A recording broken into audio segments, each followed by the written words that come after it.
Go ahead and leave. You won't survive a week without me."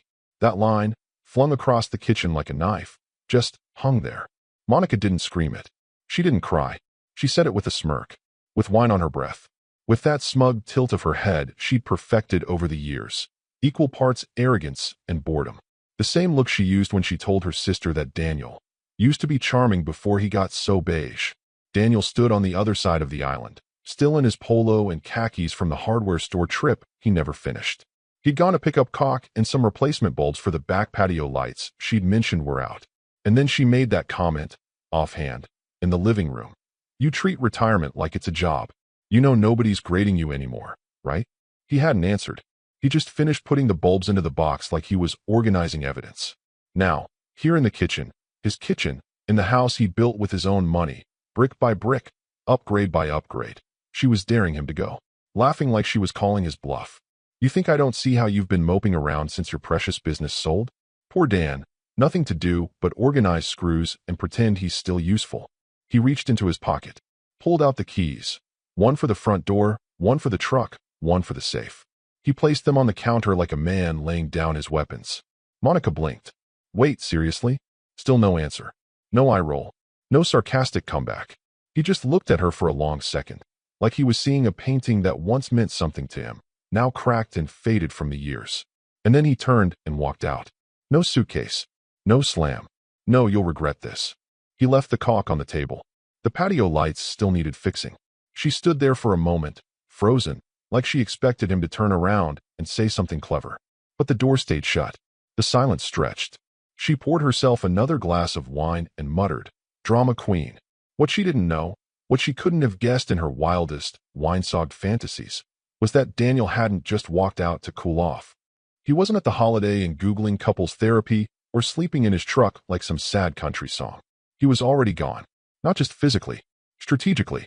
The quiet man she married, the one who handled taxes and paperwork because he actually enjoys that stuff, had spent the last 6 months preparing for this moment. Quietly, carefully, invisibly.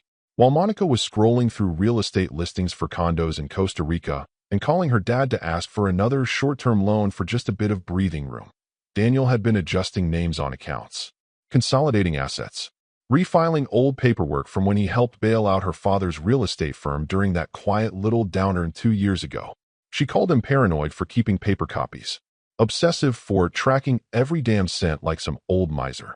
He wasn't obsessed. He was meticulous. And now, the machine was already humming. His truck, a battered but well-maintained Silverado, wasn't headed to a motel. It was already parked behind a bland little bungalow on the edge of town, leased under the name of a trust. Inside, a coffee pot bubbled, and his old Toshiba laptop blinked patiently from the table. A folder sat next to it, labeled Trigger Assets. And at the very bottom, under a manila envelope sealed months ago, a thin, printed copy of the asset guarantee clause Monica never read, because Daniel had already handled that stuff. He'd known she would mock him. Eventually. He'd known she'd push too far. And he'd known that when it happened, when she made her final mistake, he wouldn't need to shout, or cry, or beg. He would just leave. Because boring men don't explode. They evaporate. And when they do it right, they take the oxygen with them. The Airbnb was nothing special. Clean, quiet, and beige in a way Monica would have called depressing. Daniel found it comforting. No chatter. No echo of her heels on the floor. Just the low hum of the fridge and the occasional rustle of wind outside. He locked the door, poured himself a glass of water, and sat down at the small kitchen table like a man arriving at his office for a regular day of work. It was work. It had been for months. The laptop booted with a soft click. A familiar screen blinked to life. Spreadsheet tabs, secure logins, encrypted vaults. He didn't rush. Didn't need to. This was the part he'd rehearsed. The detachment phase. The emotional fuse had burned out long ago, long before Monica's final dare. That was just the closing bell. The folder labeled Trigger Instruments wasn't just digital. It had physical backups, locked in a separate P.O. box 2 counties over. Daniel had tested access last month. Everything functioned as expected. He opened the bank portal first. 3 accounts, all tied to one property, their house. Technically still jointly owned, but Daniel had maneuvered around that months ago using a strategic leverage clause buried inside a silent co-guarantee Monica's father had signed during his last liquidity crunch. She never asked why Daniel insisted on refinancing the house in his name. "You and these forms," she'd scoffed. "I trust you. Just tell me where to sign." So she did. And he did. Her father, Richard Costello, had sat at Daniel's grill 2 summers ago, bourbon in hand, practically begging for help after a deal in Sarasota collapsed. Daniel hadn't blinked. He'd pulled strings, sold off an old asset, and structured a line of credit through an obscure lender who specialized in asset-backed flexibility. But not before adding one important clause. The house, his house, was used as a cross-collateral instrument, tagged to Richard's loan package, with Daniel as the override guarantor. Quiet, invisible, but potent. And today? Today was the trigger date. One click. Revoke primary guarantor status. Confirmation required. Daniel checked the date on the calendar. September 2nd. Right on schedule. He entered the 2-factor code. It pinged a burner phone he bought 6 months ago. Not that he needed it. The code was already written in his notebook, beneath a sticky note that read, "For peace of mind." The final prompt appeared. "Warning, revoking guarantor status will initiate reassessment of secured collateral on loan ID hashtag 32431RC. Continue?" He clicked yes.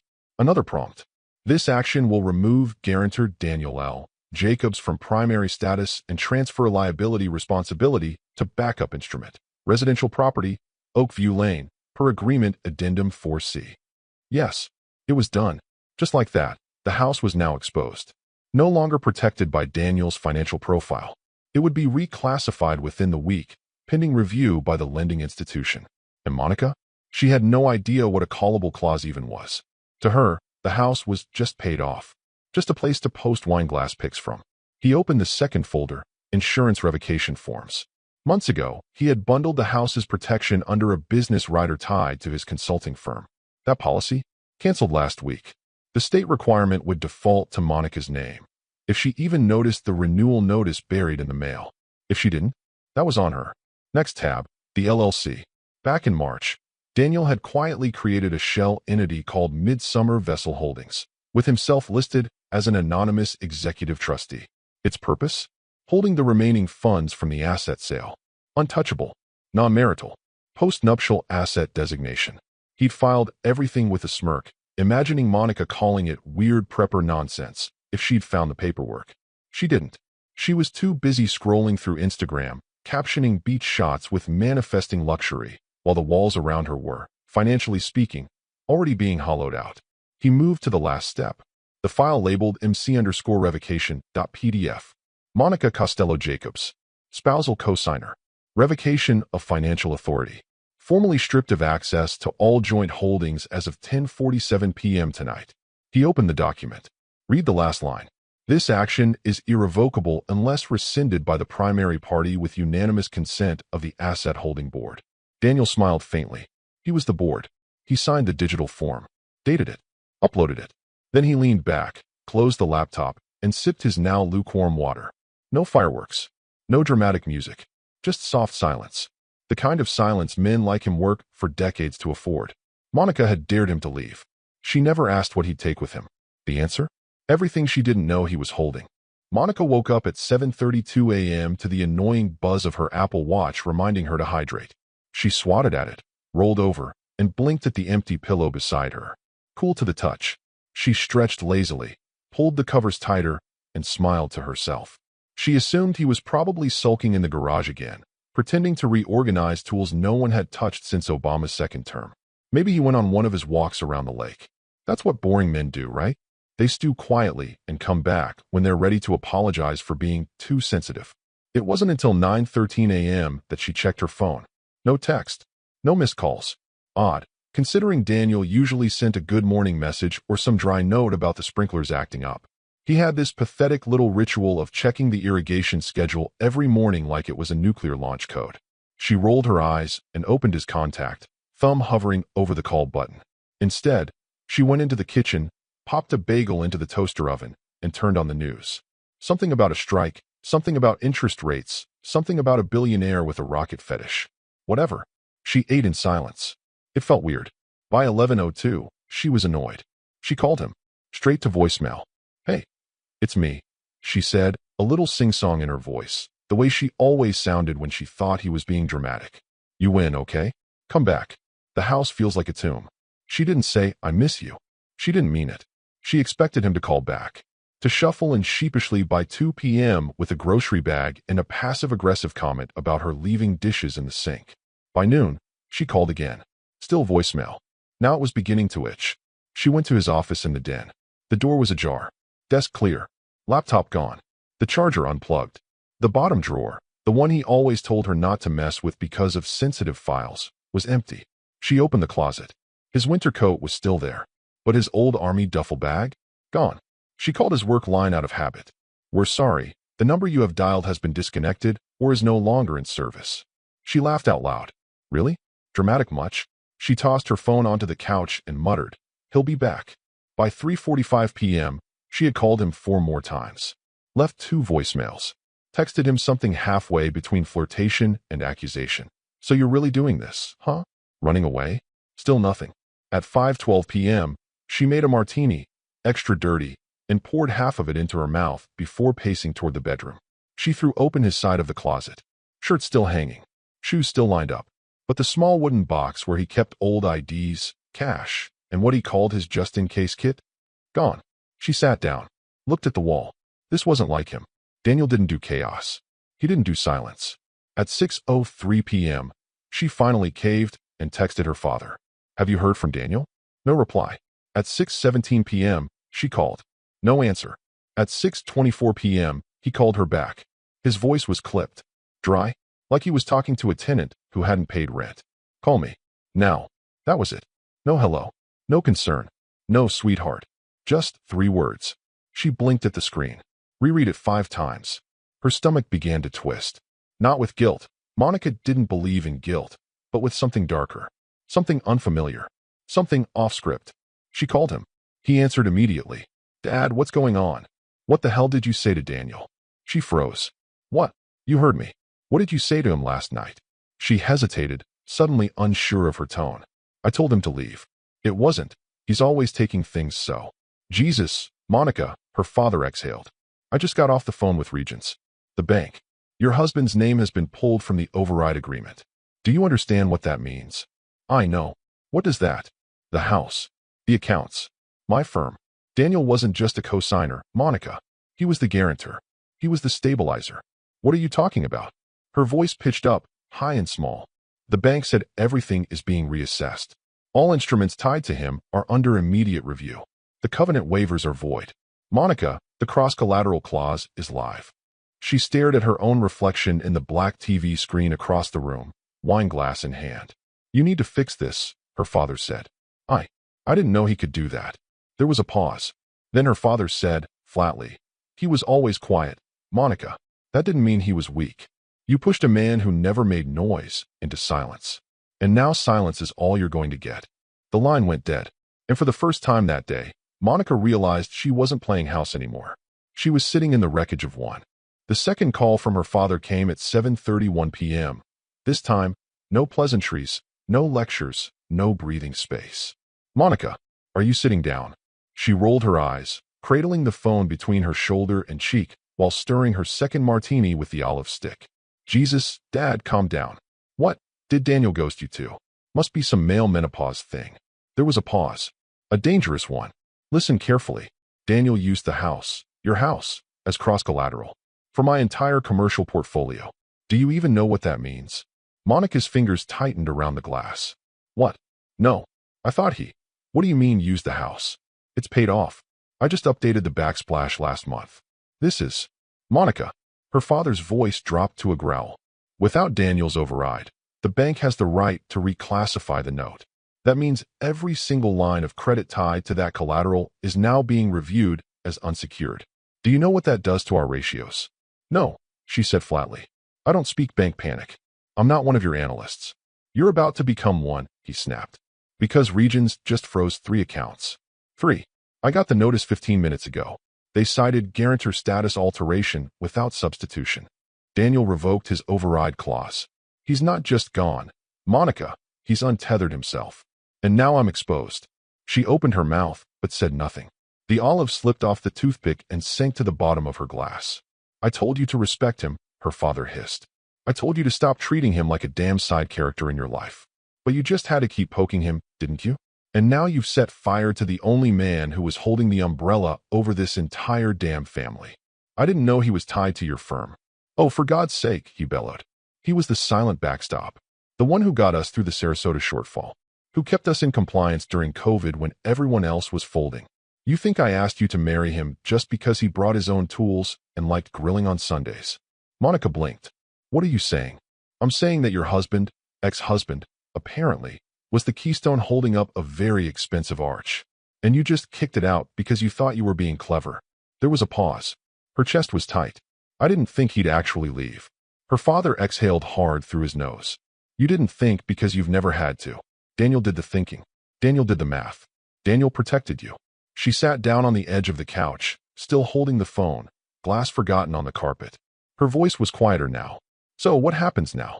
What happens, her father said, his voice now low and shaking, is that the bank's going to reassess every loan we have. I already got 2 demand letters for asset exposure. If they reclassify the note, they can demand immediate liquidity. And Monica, there is no liquidity. Not without Daniel.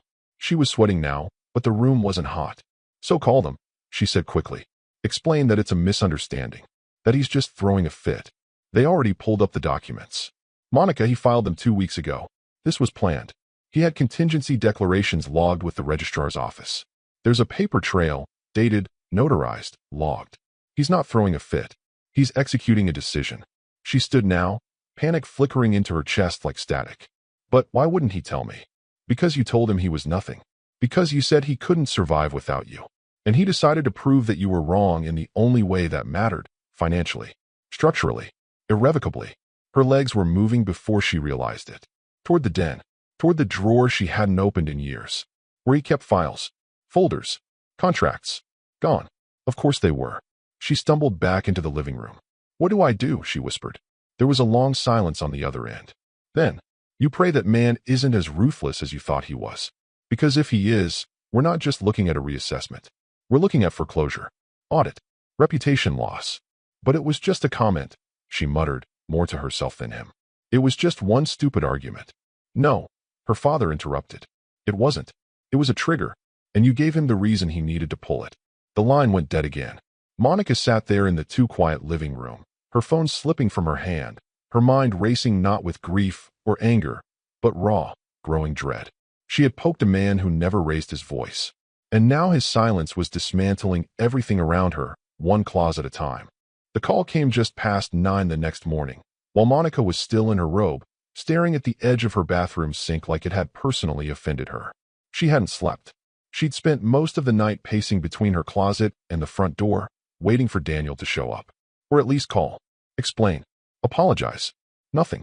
The mirror had offered her a version of herself she didn't quite recognize. Smeared mascara, sallow skin, mouth slightly agape like she couldn't decide whether to scream or cry. Her phone buzzed on the counter. Graham Peters, work. She picked up, trying to push some fake cheer into her voice. Graham. Hey, good morning. What the hell, Monica? She jerked back from the phone, heart thudding. I'm sorry, what? Our bridge loan. Just got pulled. Pulled. Do you have any idea what that does to our cash flow? Her brain was still in fog, but the name registered. The bridge loan.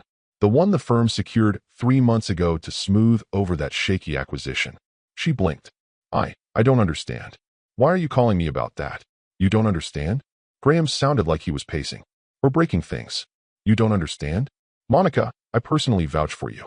I put my name on the stability profile we submitted to Bayfield. You were our anchor hire, remember? They extended that line because I guaranteed you had no external volatility.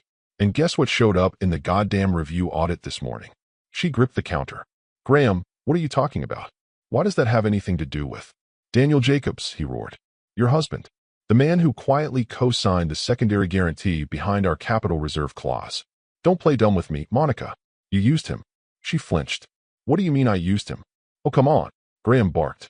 You brought him to that dinner with Bayfield's partners. You encouraged them to ask about his credentials. And he impressed the hell out of them, remember?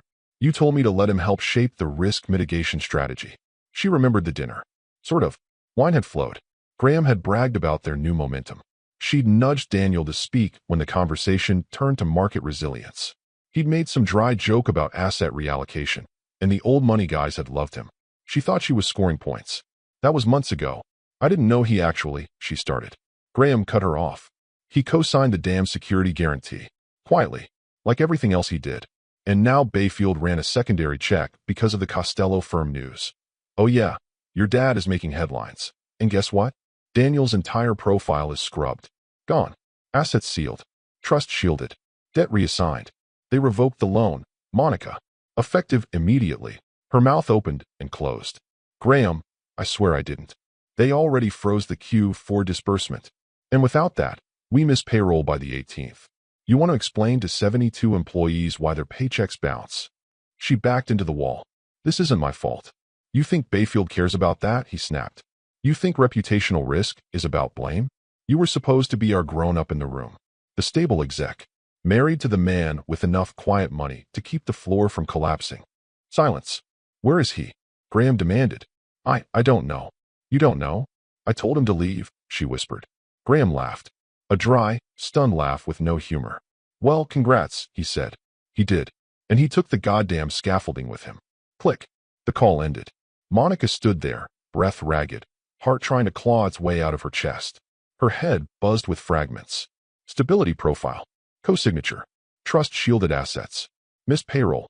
She walked into the living room like a sleepwalker and sank onto the couch. The TV was still on, muted, some daytime show with smiling people baking. She suddenly hated them. The floor felt less like ground and more like ice. Thin, cracking, groaning under weight she hadn't realized was there. It wasn't just her father. It wasn't just her marriage. Daniel had been everywhere, quietly bolstering every corner of her life. Her home, her job, her status. And now that he'd retracted, everything was caving in. She looked at the front door again. Still closed. Still no keys jingling. Her phone buzzed again. A text. From a coworker. Hey, are you okay? HR is looking for you. Her blood turned cold. No emojis. No warmth. Just the kind of message people send when they're trying to get out of the blast radius. She looked down at her hands and realized, maybe for the first time, she didn't have anything to hold on to. Daniel had taken nothing when he left. Except, somehow, the floor. By 11:17 a.m., Monica was driving 43 in a 30 zone, hands locked at 10 and 2 like a rookie. She hadn't brushed her hair. Hadn't eaten. Her phone had already died once from all the panic checking. Texts from her father. 3 missed calls from Graham. 2 co-workers suddenly checking in. And Daniel? Still nothing. The glass bank building loomed into view like a courthouse. It had always looked sleek, modern, expensive, in that quiet, predatory way. She parked like she was late to a meeting, didn't bother fixing her shirt, and power walked through the doors with the kind of urgency reserved for people trying to undo disasters they didn't see coming.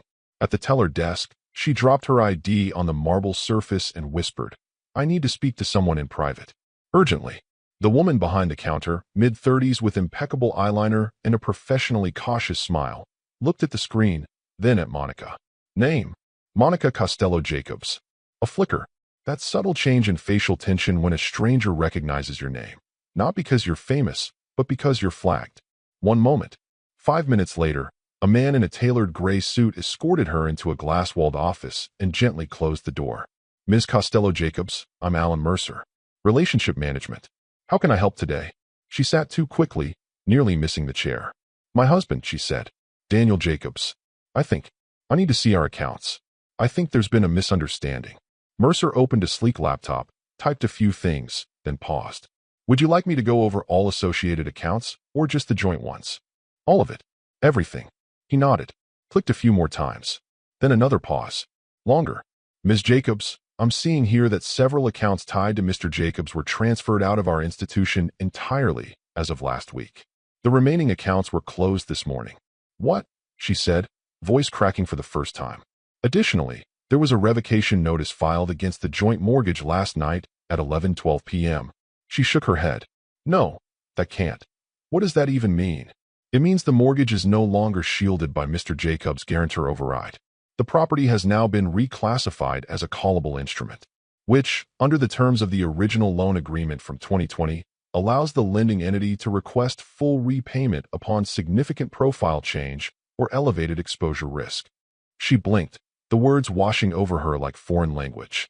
You're saying the house is what? In jeopardy. He hesitated. It's currently under lien review.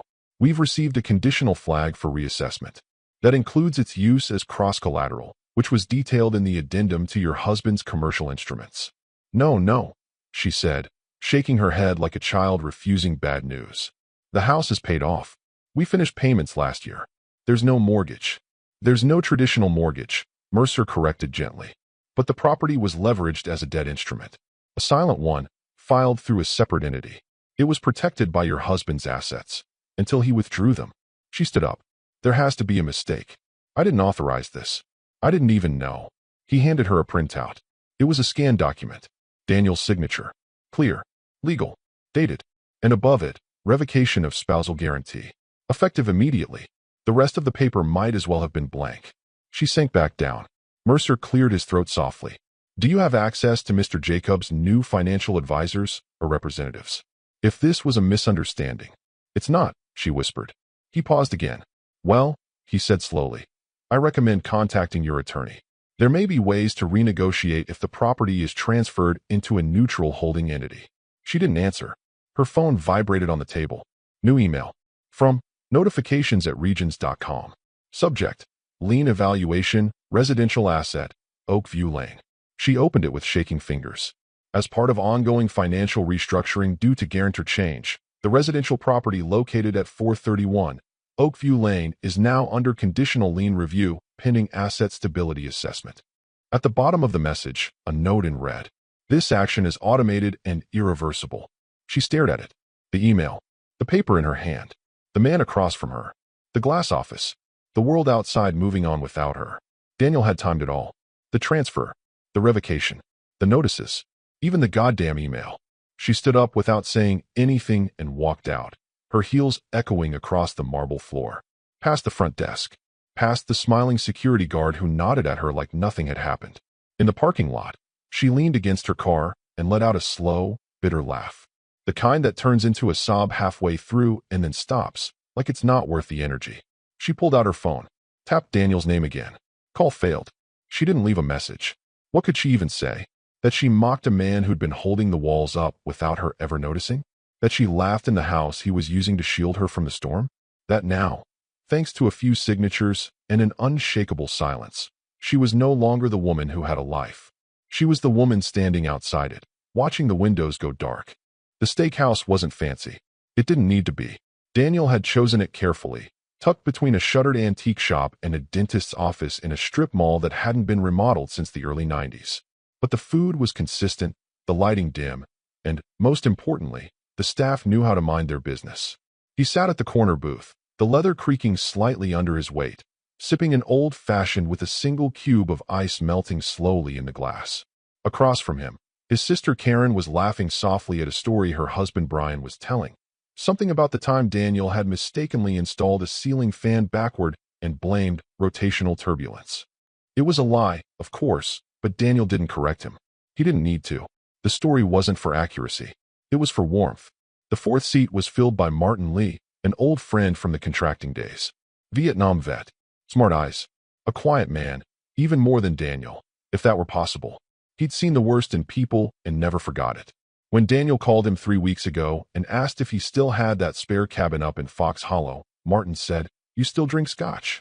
Daniel said yes. The cabin was his. Their steaks arrived. Medium rare all around. Brian started cutting his before the plate hit the table.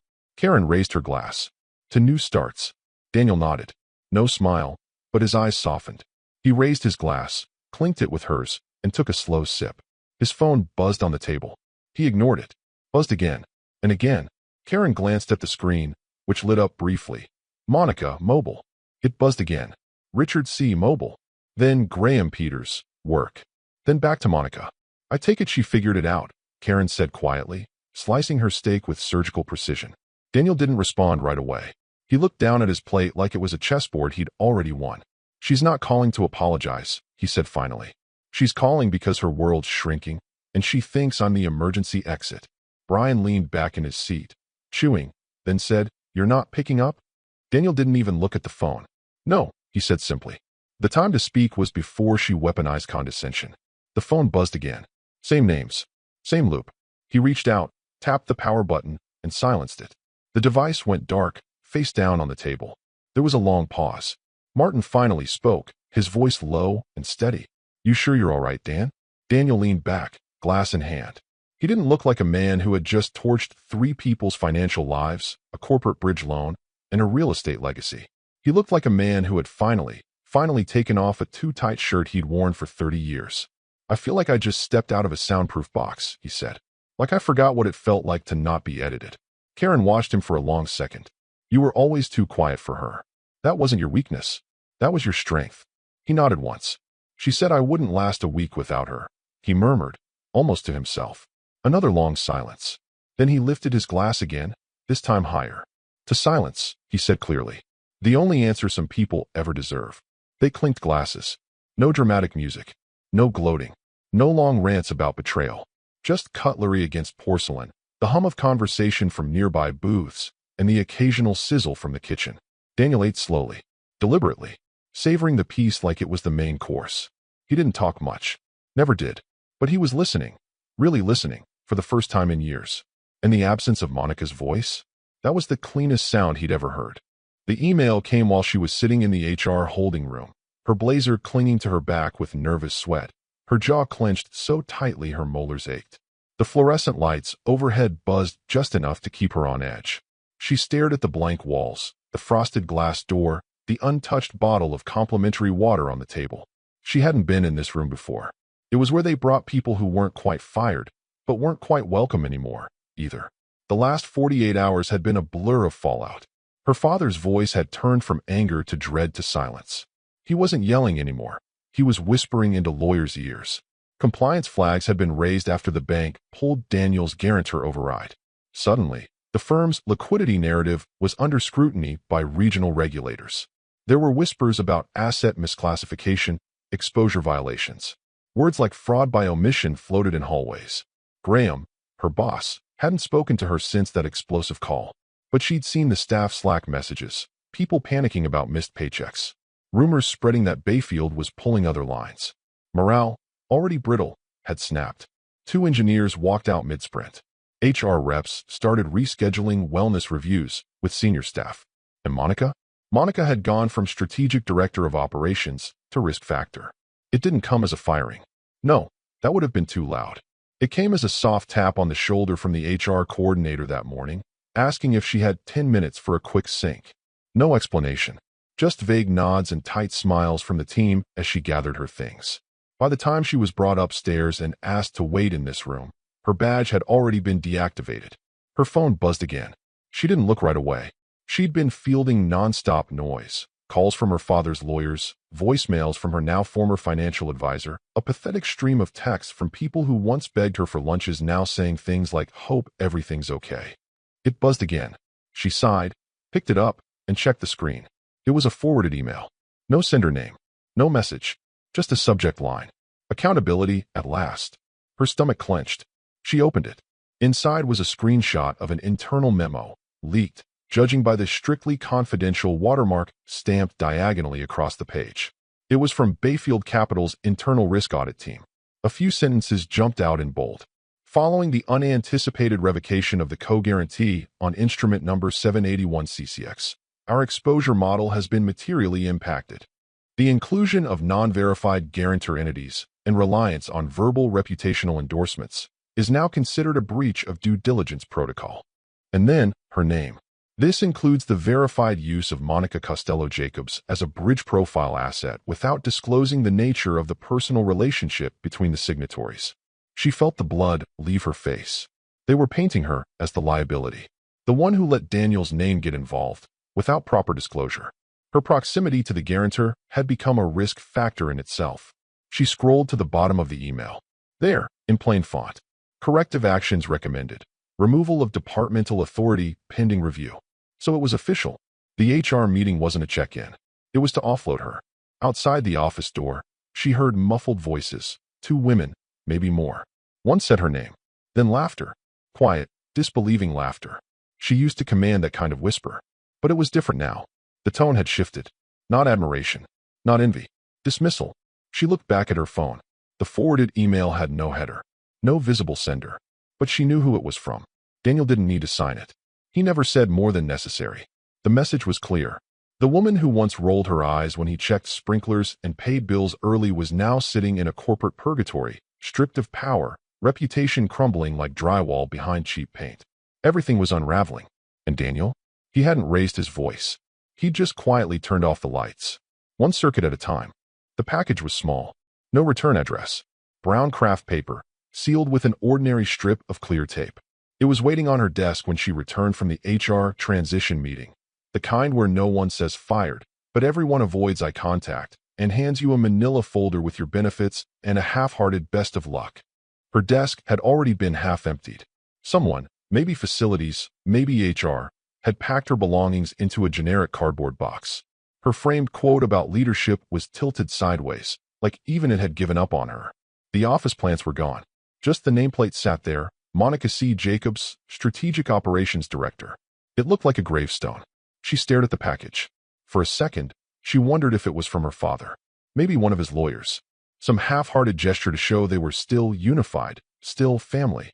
Whatever that even meant now. She peeled the tape back with shaky fingers and found a single object inside. A USB drive. No label.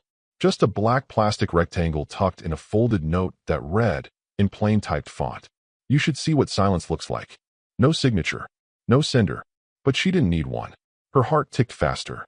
She stood, locked her office door, pulled the blinds shut, and sat back down. Inserted the drive into her laptop. One video file. No name. Just a timestamp. She clicked it. The feed opened with a familiar grainy frame. Their front hallway. Her hallway. The angle she used to complain about. Daniel had insisted on installing the security cameras himself instead of just hiring someone like normal people. She watched as her own figure walked into frame. Wine glass in hand. Loose blouse, tight mouth. Smirking. She turned toward someone off-screen. Daniel. Her voice, clearer than she remembered, echoed in the quiet room. "Go ahead and leave. You won't survive a week without me."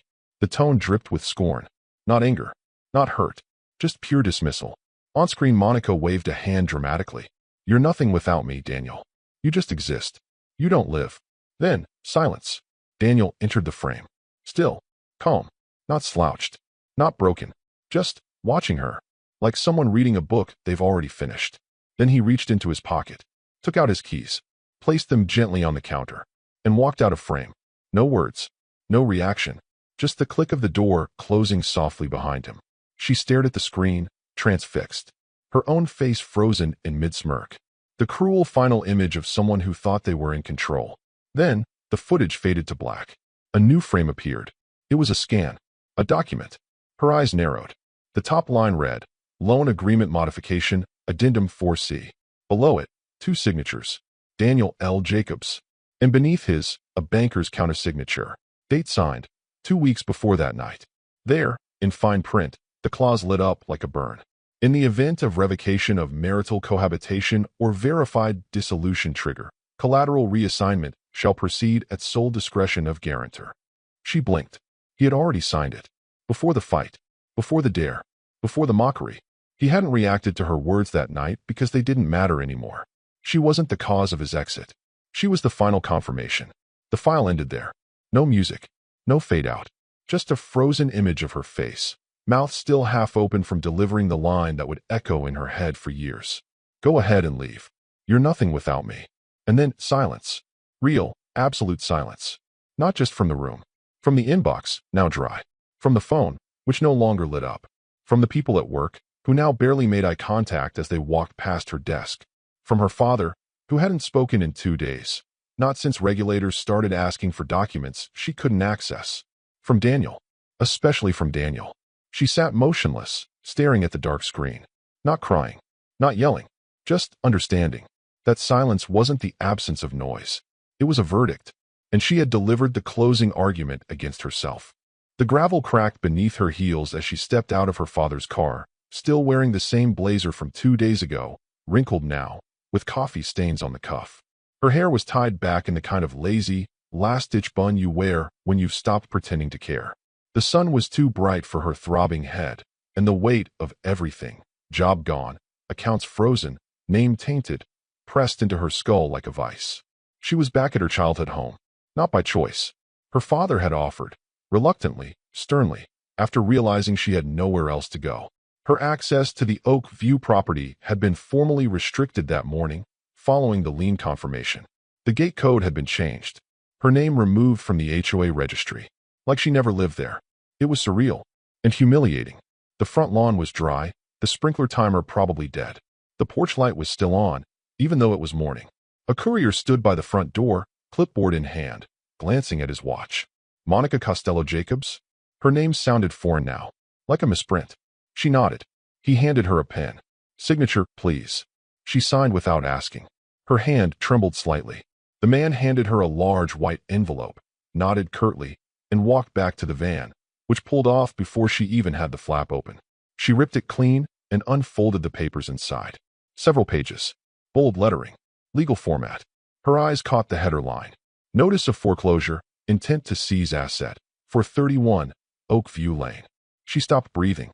The envelope slipped from her hands, pages scattering like brittle leaves across the driveway. Her knees buckled slightly, hand gripping the porch railing to stay upright. Her vision narrowed, tunnel-like, hot, jagged. She bent down and snatched the first page from the concrete, fingers scraping against the grit. Final warning pursuant to Clause 4C, collateral reassignment complete. No protective guarantor remains in force. Liquidation process to begin within 30 days. She felt her chest cave in. A black hole right behind the sternum. She didn't cry. There was nothing left in the tank for that. Her body had already spent all its emotional currency on the last 4 days. She just stood there, breathing like someone had kicked her ribs in. Then she saw him, down the street, parked under the shadow of an oak tree. The gray Silverado. Clean. Still dented on the passenger side, like always. Hood warm from the engine still running. Daniel. He was there. Watching. Windows down. Not hiding. Not smug. Just present. Her breath hitched. She stepped off the porch, papers still in her hand, and began walking. Then faster. Half run, half stumbled down the sloped gravel, her shoes catching in the cracks of the driveway. Daniel, she called out, voice cracking. He didn't move. Daniel, please. Can we just talk? Still motionless. Her heels crunched against the gravel as she reached the edge of the street. She was 10 feet from the truck when he finally looked at her. His face wasn't angry. It was still. Tired. Sure. But not bitter. Just resolved. She took a step closer. Please, she whispered, voice barely audible now. I didn't know what you were doing. I didn't know what I was breaking. You didn't even tell me.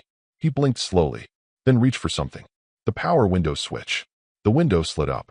Smooth. Effortless. Sealing her out. He didn't say a word. Didn't shake his head. Didn't mouth sorry. Didn't nod goodbye. He just put the truck into drive. And rolled away. No screeching tires. No dramatic pause. Just quiet motion.